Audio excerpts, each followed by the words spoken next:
नमस्कार। कभी सोचा है कि हम इतनी आजादी से अपनी बात कैसे रख पाते हैं या शांति से कहीं इकट्ठा कैसे हो पाते हैं?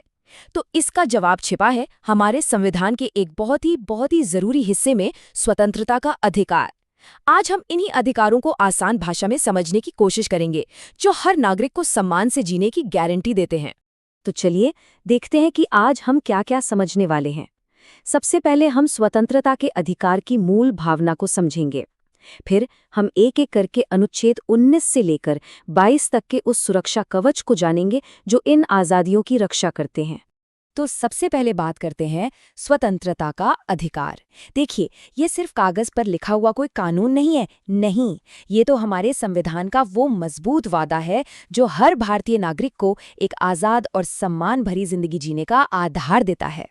इसे ऐसे समझिए कि ये अधिकार वो जरूरी औजार हैं जो हर नागरिक को आज़ादी से जीने की ताकत देते हैं, और सच कहें तो यही हमारे लोकतंत्र की असली नींव भी हैं।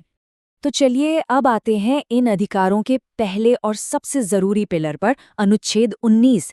ये उन 6 ठोस आज़ादियों की बात करता है जिन्हें हम अपनी रोजमर्रा की जिंदगी में, आप जानते हैं, महसूस करते हैं, इस्तेमाल करते हैं।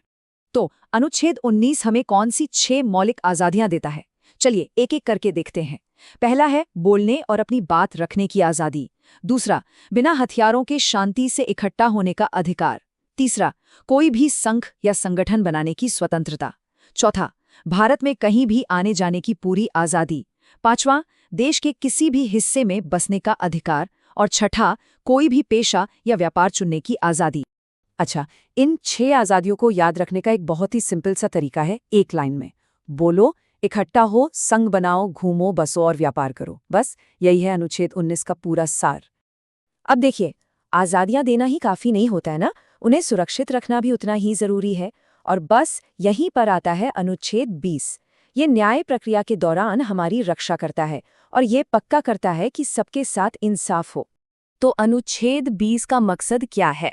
इसका सीधा सा मकसद है कि अगर किसी पर कोई इल्जाम लगता है तो कानूनी प्रक्रिया के दौरान उसके साथ पूरा इंसाफ हो, उसके अधिकारों को कोई नुकसान न पहुंचे। इसका एक बहुत ही जरूरी नियम है डबल जेपडी से सुरक्षा। मतलब बहुत साफ है, किसी भी इंसान को एक ही गुनाह के लिए एक से ज्यादा बार सजा नहीं दी जा सकती। तो कुल मिलाकर अनुच्छेद 20 हमें 3 तरह का एक सुरक्षा कवच देता है। एक गुनाह के लिए एक ही सजा, खुद के खिलाफ गवाही देने के लिए कोई जबरदस्ती नहीं, और सजा सिर्फ उसी कानून के तहत दी जाएगी जो गुनाह के वक्त लागू था। चलिए अब हम पहुंचते हैं अपनी आज़ादियों के दिल में, मतलब वो सबसे बड़ा और अटल अधिकार जो हमारे होने की, हमारे अस्तित्व की रक्षा करता है, अनुच्छेद 21। जरा एक पल के लिए इस पर सोचिए। ये हमारा सबसे बुनियादी अधिकार है। ये इस बात की गारंटी है कि हर इंसान की जिंदगी सुरक्षित है और उसे सम्मान के साथ जीने का पूरा हक है। और पता है, यह अधिकार बहुत बड़ा है। इसमें सिर्फ जान की सुरक्षा ही शामिल नहीं है, बल्कि व्यक्तिगत स्वतंत्रता और सम्मान से जीने का अधिकार भी है।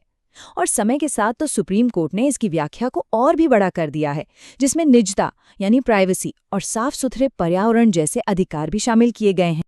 अच्छा, जीवन और स्वतंत्रता के अधिकार की रक्षा के लिए कुछ प्रैक्टिकल सेफगार्ड्स की भी तो जरूरत पड़ती है, खासकर गिरफ्तारी जैसी सिचुएशन में। और बस यहीं पर अनुच्छेद 22 अपना काम करता है। अनुच्छेद 22 3 बहुत जरूरी अधिकार देता है।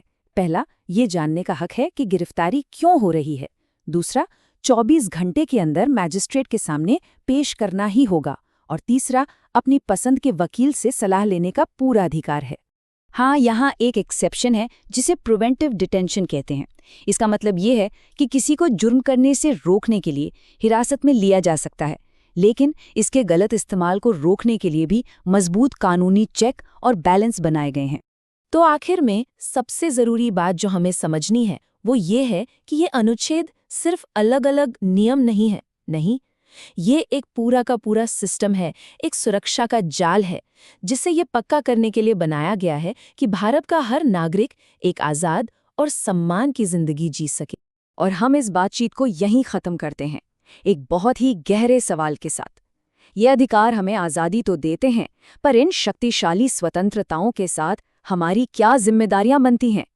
ये एक ऐसा सवाल है जिस पर हम सभी को सोचना चाहिए।